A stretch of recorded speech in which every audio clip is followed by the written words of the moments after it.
Great is thy faithfulness, O God, my Father.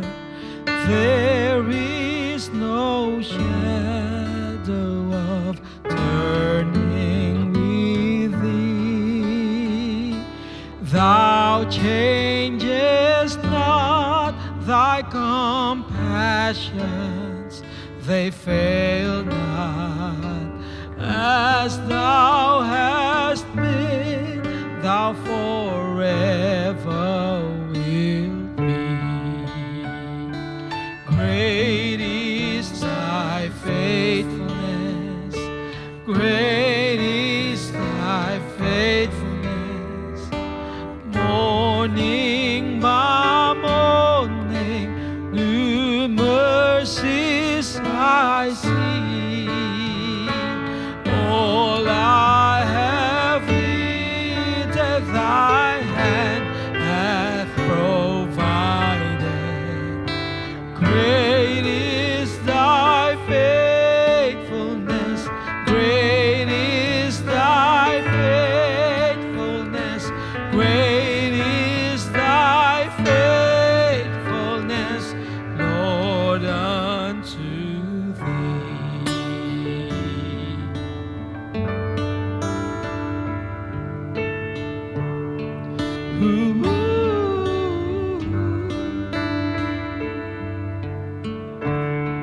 As I look back on this road I've traveled, I've seen so many times it's carried me through.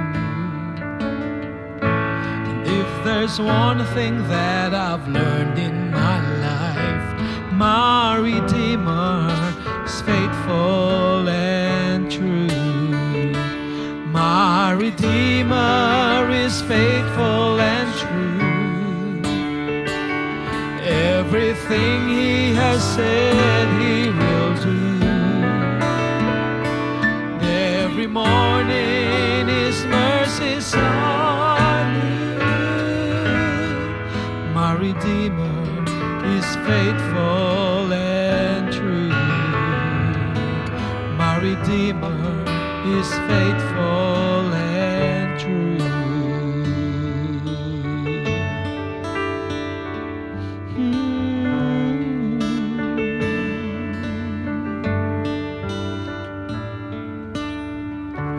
My heart rejoices when I read the promise. There is a place I am preparing for you. I know someday I'll see my Lord face to face. My Redeemer is faithful and true. My Redeemer is faithful and true. Everything He has said He will do. And every morning His mercies are new. My Redeemer is faithful and true. And in every situation He has proved His love to me. When I lack the understanding, He gives more grace to me. My Redeemer is faithful and true. Everything He has said He will do. And every morning His mercies are new. My Redeemer is faithful and true. My Redeemer is faithful and true.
sa buhay,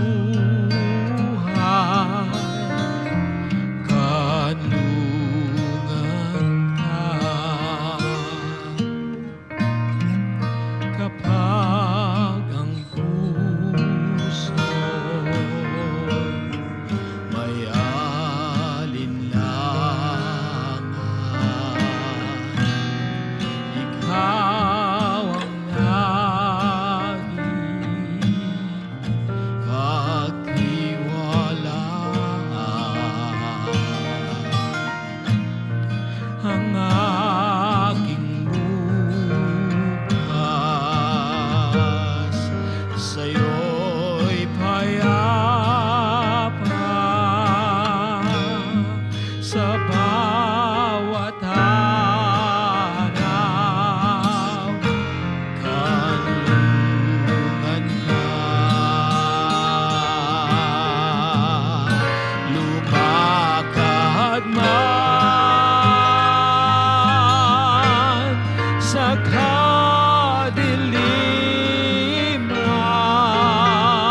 ako'y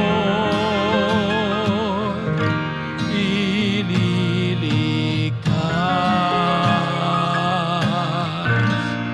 Kung may panganib, sa'yo aasa, O Diyos sa buhay, kanlungan ka, kanlungan ka, kanlungan ka.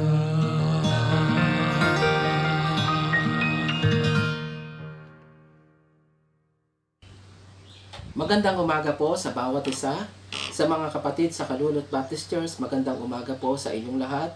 Kagalakan ko po at karangalan ko po na gamitin ng Panginoon minsan pa sa umagang ito upang maghasik at maghayag ng mabuting balita ng ating Panginoon. Ako po si Pastor Ryan, kasalukuyan pong naglilingkod sa Diyos sa lugar po ng Bamban, Iglesia po ng Cebu Baptist Mission. Ako po ay isa sa mga adapt pastors ng Kalulot Baptist Church. Salamat po sa napakalaking biyayang iyong ipinagkakaloob po sa amin. Ito po isang malaking tulong po sa akin at sa aking pamilya.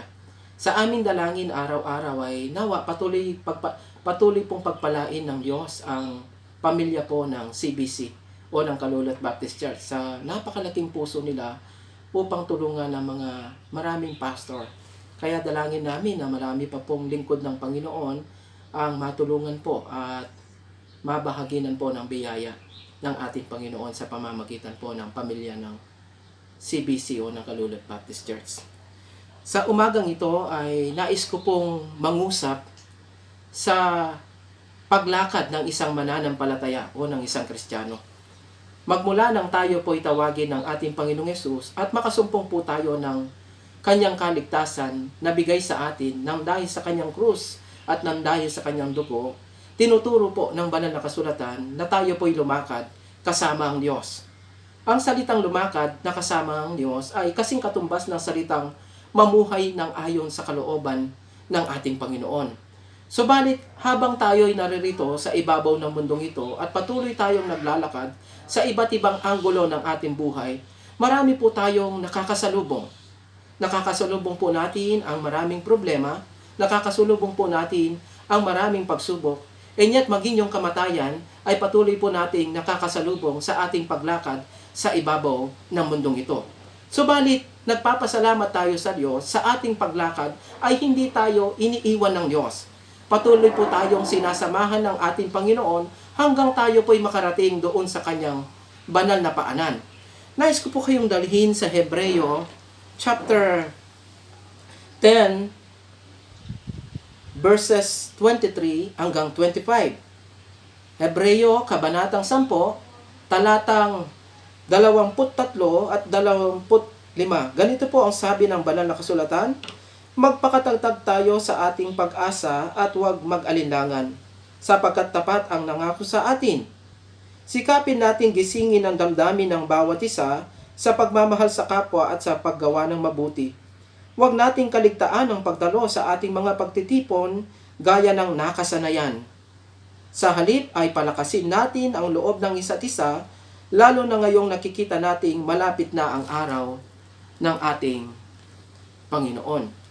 Lumakad kasama ang Diyos o mamuhay ng ayon sa kalooban ng ating Panginoon.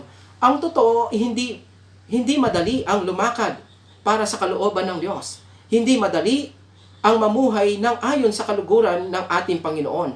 Maliwanag po sa sinasabi ng banal na kasulatan, sa ating paglakad, kailangan magkaroon po tayo ng genuine, ng tunay na pananampalataya. At ang pananampalataya pong ito, kailangan nating patatagin upang sa pagsalubong ng mga hamon sa ating pong buhay, ay patuloy po natin itong mapagtagumpayan. Ang sabi po ng ating binasa, sa verse 23, magpatatag tayo sa ating pag-asa.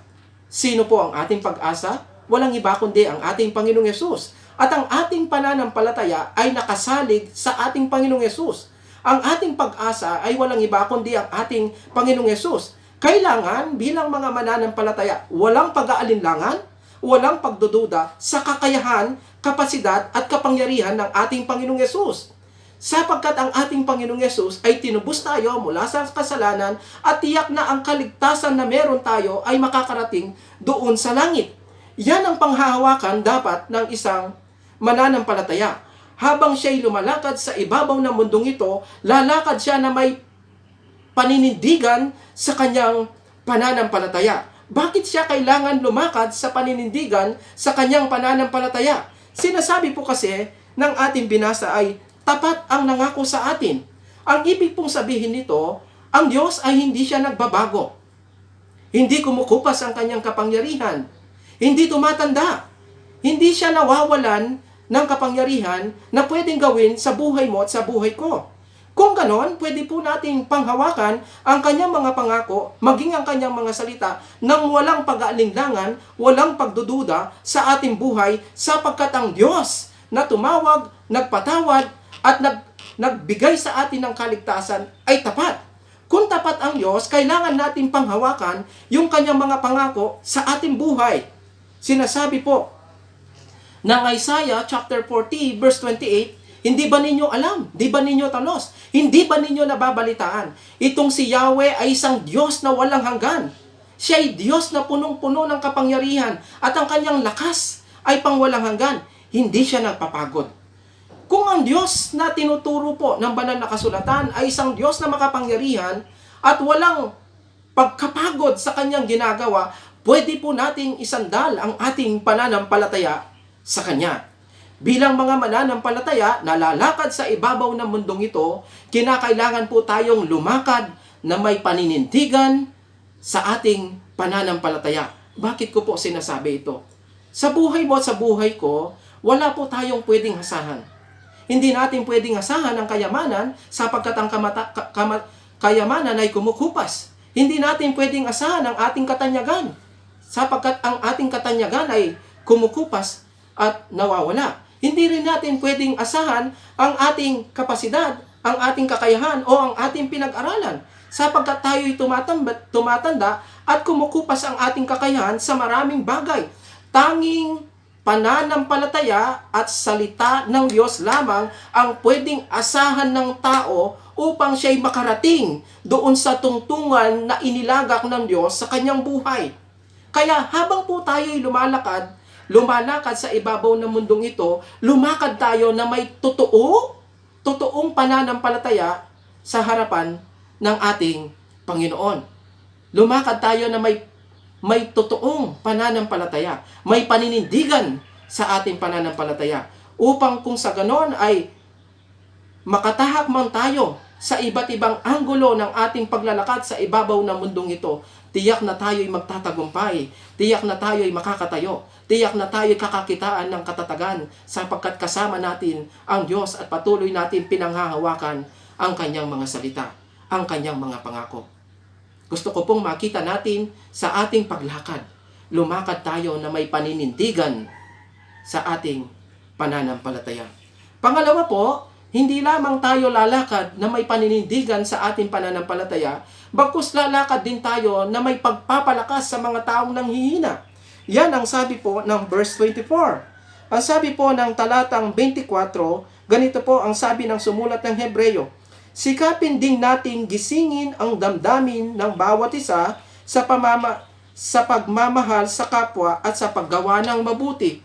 Ang sinasabi ng mga aklat na aking nabasa, ang mga mananampalatayang Hebreyong ito, dahil sa mga persecution na kanilang pinagdadaanan, ay mas gugustuhin nilang bumalik na sila sa dati nilang pag-uugali, sa dati nilang buhay, sa dati nilang nakalakhang relihiyon, o sa dati nilang ginagawang mga paglilingkod sa Diyos. Sumasagi at namumutawi sa kanilang puso't isipan na urong-sulong at atras-abante ang kanilang buhay spiritual. Dahilan sa mga pagsubok na sa kanilang kaisipan ay hindi nila maintindihan kung bakit po ito dumarating sa kanilang buhay, samantalang sila'y mga mananampalataya at nangako ang Diyos sa kanila na hindi sila iiwan, hindi sila pababayaan man. Subalit dumating sa isang punto na ang mga Kristiyanong ito ay dumaraan sa matitinding trahedya ng buhay. Sila ay pinepersecute. Yung iba ay dumadating sa isang punto na humahantong sa kamatayan. Kaya, nanlamig ang kanilang buhay pananampalataya. Nanlamig ang kanilang pagkakakilala sa kapangyarihan ng Diyos. Pero sinabi ng sumulat ng Hebreo ay gisingin, palakasin ang mga nanghihina sa kanilang buhay spiritual sa pamamagitan ng pag-ibig, sa pamamagitan ng paggawa ng mabuti. Sa panahon po natin ngayon, maging sa ating pong mga kapatid sa pananampalataya, noong una ang nararanasan natin COVID-19 ay nakikita lang natin sa TV, naririnig sa radyo, nababasa sa dyaryo, at nakikita sa social media. Maraming namamatay sa buong mundo, tila baga nakikita lang natin ito sa TV. Subalit, sa pagkakataon pong ito, ang mga taong minamahal natin, ang mga taong kasama natin, ang mga taong kapatid natin, at kasama natin sa pananambahan sa loob ng iglesia, sila man din ay apektado ng COVID-19. Kung dati ang mga namamatay ay malayo sa atin, minsan kasama natin sa simbahan, minsan kamag-anak natin, minsan kapatid natin, at ang mga taong ito ay dumadana sila ng physical pain, emotional pain. Dumadaan sila sa matitinding dagok ng kalooban dahil sa pagkawala ng kanilang pamilya. Kaya, bilang mga mananampalataya, makita po natin na meron tayong responsibility sa mga taong dumadaan ng matitinding pagsubok ng buhay. Kailangan silang i-encourage, kailangan silang ipanalangin, kailangan silang bisitahin, kailangan silang palakasin, upang sa ganon ay makita nila na ang pananampalataya, na ang buhay espiritual ay may pagkakaisa, may pagmamahalan.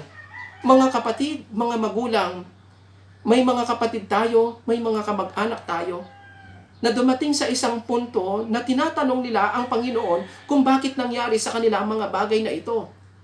Subalit tayong mga kapatid sa pananampalataya na may matibay na pananampalataya, paninindigan sa salita ng ating Panginoon, pwede natin silang ilapit sa Diyos at ipanalangin sa Diyos upang ang mga bagay na di nila maunawaan ay maunawaan nila. Ito pong sinasabi ng sumulat ng Hebreo, gisingin ang damdamin nila, palakasin ang kanilang mga puso, gisingin ang natutulog nilang espiritual, upang sa ganon makita nila na ang Panginoon ay napakabuti sa kanilang buhay. Ang sabi po ng Roma chapter 12, verse 10, magmahalan kayo parang tunay na magkakapatid. Pahalagahan ninyo ang iba ng higit sa pagpapahalaga nila sa inyo. Ibig pong sabihin ay, bilang mga mananampalataya, ito po yung panahon ng pagkakaisa. Ito po yung panahon ng paglingap sa isa't isa. Ito po yung panahon ng pagbibigay ng halaga sa relasyon natin sa mga kapatid natin sa pananampalataya, lalong higit sa mga kapatid nating nanghihina sa kanilang buhay spiritual. Palakasin natin ang mga nahihina. Ilapit natin sila sa Panginoon upang sila man din ay magtiwala, magpasalamat, at makita nila na may layunin at plano ang Diyos sa kanilang buhay. Lumakad sa kalooban ng Diyos, lumakad na kasama ang Diyos, manindigan sa pananampalataya, palakasin ang mga nahihina. Pangatlo po ay sambahin ang lumikha. Sabi niya sa Hebreo chapter 10, verse 25, ganito po, huwag nating kaliligtaan ang pagdalo sa ating pagtitipon, gaya ng ating nakasanayan. Sa halip ay palakasin natin ang isa't isa, lalo nating nakikitang nalalapit na ang araw ng ating Panginoon. Ang pagsamba ay isa sa mga pinaka-importanting tungkulin, gawain, at commitment ng isang Kristiyano magmula nang siya ay makakilala sa ating Panginoon. Inuutos kasi, tinuturo ng banal na kasulatan na tayo pong mga mananampalataya ay sasambahin natin ang Diyos sa Espiritu at sa katotohanan. Subalit ang pagsamba ay hindi lamang worship, bagkus ito po yung relationship sa ating Panginoon. Sa ating pagsamba ay nakikipag-ugnayan tayo sa isang Diyos na makapangyarihan at nakakaalam ng maraming bagay sa ating pong buhay at sa ibabaw ng mundo. Ikaw at ako na makasalanan ay binigyan ng pagkakataon ng Diyos na sambahin natin ang Diyos sa Espiritu at sa katotohanan. Ang context po nito ay pagtitipon, gaya ng nakasanayan. Subalit sa panahon po natin ngayon ay hindi natin magawa yung face-to-face worship service dahilan din naman sa gusto nating ingatan ang ating mga kapatid, ang ating mga mahal sa buhay, lalong higit ang mga kapatid sa iglesia upang maiwasan natin ang pagkalat ng nakakahawang sakit. Kaya, minabuti po ng pamunuan ng bawat iglesia na hindi matigil, hindi mapigil, hindi hihinto ang paglapit, ang pagsamba natin sa ating Panginoon. Kahit sa pamamagitan ng live streaming, ay pwede po tayong magsama-sama para sambahin ang ating Panginoong Diyos sa ating pong mga buhay. Ang tanong ay, gaano ba natin at paano ba natin sinasamba ang ating Panginoon sa ating pong buhay? Tuwing umaga ng linggo ay binigyan po tayo ng pagkakataon ng Diyos ay makinig ng kanyang salita, sambahin ang Panginoon sa ating buong buhay, bagamat hindi natin kasama yung mga dati nating mga kapatid sa pananampalataya upang mapigilan ang pagkalat ng COVID-19. Minabuti ng pamunuan na ganito muna at kung magiging ayos na ay babalik din tayo sa face-to-face worship service. Pero ang tanong ko po sa iyo kapatid, pagkagising mo ba ng umaga, ano ang priority mo? Sa umagang ito, ano ang layo ng puso mo? Ano ang nilalaman ng puso mo? Ano ang priority mo? Ano ang gagawin mo? Hindi po ba napakahalaga sa buhay mo, sa buhay ko, na bago natin gawin ang maraming bagay, ay kailangan muna natin sambahin ang lumikha sa atin? Kailangan muna tayong sumamba sa ating Panginoon bilang kanyang mga anak? Marami pong mga mananampalataya na ayaw na nilang pumunta sa bahay panambahan upang maiwasan ang nakakahawang sakit na COVID-19. Subalit, minabuti ng maraming iglesia na magkaroon ng worship service sa pamamagitan po ng online streaming. Subalit ang nakakalungkot, kahit na sila'y nasa bahay na, hindi pa rin sila nag-a-attend sa pamamagitan ng online worship service. Ito po'y nakakalungkot. Sinasabi po ng banal na kasulatan, huwag ninyong kaliligtaan. Dapat ang puso mo at ang puso ko, magmula nang tayo'y makasumpong ng pagpapatawad ni Kristo, ang priority ng ating pong buhay ay lumakad ng ayon sa kalooban ng ating Panginoon at i-worship ang Diyos sa ating pong mga buhay. Yun po dapat ang maging layunin ng ating puso. Kung sa umagang ito, pagkagising natin ay gusto nating sambahin ng Diyos, tama po. Ang layon at desire ng ating puso sapagkat ito ang disenyo ng Diyos sa bawat isa sa atin. Ang sambahin ng Panginoon sa ating pong buhay. Yan ang tama. Kaya kung tayo man po ay nasa bahay, ano man ang ating ginagawa, unahin natin sambahin ng ating Panginoon sapagkat ito po ang nais makita ng Diyos sa bawat isa sa atin. Huwag nating kalilimutan. Nasasamba tayo sa umagang ito. Huwag mamayang alas 12 tayo manonood, huwag mamayang hapon, bagkus ngayong umaga. Ito po kasi yung ating nakasanayan na ginagawa natin dati. I-priority natin sa umagang ito ang sambahin ng Panginoon at maitaas siya sa ating pong buhay bilang Panginoon at tagapagligtas ng ating kaluluwa at masamba natin ng Diyos sa Espiritu at sa katotohanan. Ang sabi po ng Roma chapter 5, verse 1, ngayon ay meron na tayong kapanatagan sa harapan ng Diyos dahil lang sa kanyang pagpapatawad sa ating pong mga kasalanan. Dahil sa kanyang pagpapatawad ay pwede na tayong sumamba sa Diyos na may kapanatagan, may kapayapaan sa ating mga puso dahil sa kanyang pagpapatawad sa atin. Kapatid, sunggaban natin ang napaka-importante, napakagandang pagkakataon sa ating pong buhay ang masamba ang ating Panginoon sa bawat yugto ng ating buhay. Lumakad kasama ang Diyos, kasing katumbas ng mamuhay ng ayon sa kalooban ng ating Panginoon. Lumakad na may paninindigan sa pananampalataya. Lumakad na may pagpapalakas sa mga nanghihina. Lumakad na sasambahin ang lumikha. Kapatid, saan ba papunta ang lakad mo? Ano ba ang iniisip mo? at gagawin mo? Saan ba hahantong ang lakad mo? At sa iyong paglakad, sino ba ang kasama mo? Muli po, magandang umaga. Tayo po ay lumapit sa Diyos sa pamamagitan po ng panalangin. Amang banal na makapangyarihan sa lahat, nagpapasalamat po kami sa iyong katapatan sa aming pong mga buhay. Kahit kami po'y makasalanan at hindi karapat-dapat sa iyong banal na paanan, ay minarapat mo ng dahilan sa dugo ng aming Panginoong Yesus sa kanyang kamatayan doon sa krus at sa kanyang muling pagkabuhay. Dalangin namin habang kami nabubuhay sa ibabaw ng mundong ito, samahan mo kami. Patuloy mong paigtingin ang aming pagtitiwala sa iyo. At sa mga kapatid po namin nangihina sa kanilang buhay spiritual, gamitin mo po kami upang sila man din ay mapalakas namin. At sa bawat pagkakataon na kaloob at bigay mo sa amin, nawa samantalahin namin ang pagkakataon na masamba namin ang Diyos na lumikha sa amin. Upang sa ganon sa aming paglakad sa ibabaw ng mundong ito, mapupuno ng kagalakan at kapayapaan ang aming mga buhay. Pagpalain mo po ang Kalulot Baptist Church. 10 po ng mga miyembro, mga pamilya, mga kapatid na bumubuo dito. Patuloy mo silang patnubayan at ingatan. Lalong higit, Panginoon, gamitin mo ang kanilang buhay, ang kanilang patutuo, sa lalong ikalalago ng iyong iglesia. Maraming salamat po sa pangalan lamang ng aming tagapagligtas na si Jesus. Amen at amen. God bless po.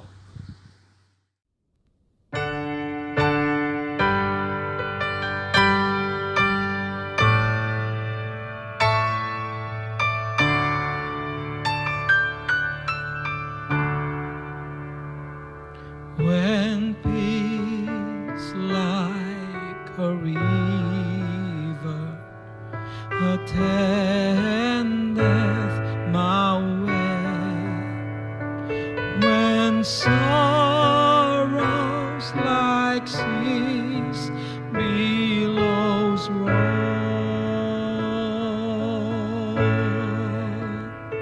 whatever my lot thou hast taught me to say, it is well with my soul. It is well with my soul. It is well with my soul.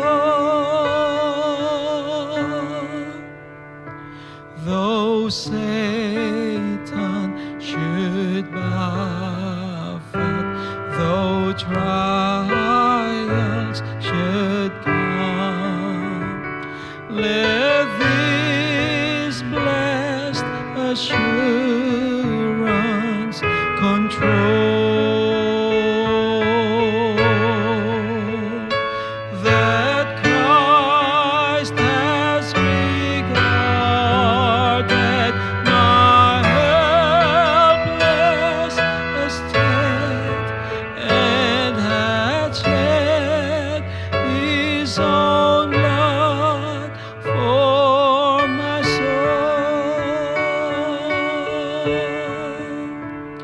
My sin, oh the bliss of this glorious thought. My sin not in part, but the whole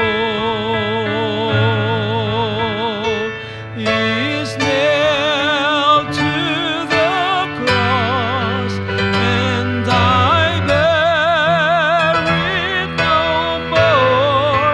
Praise the Lord, oh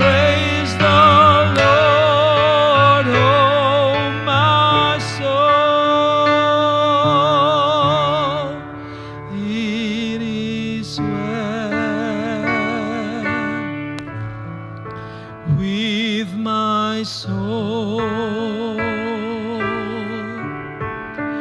It is well, it is well with my soul. It is well, it is well with my soul. It is well.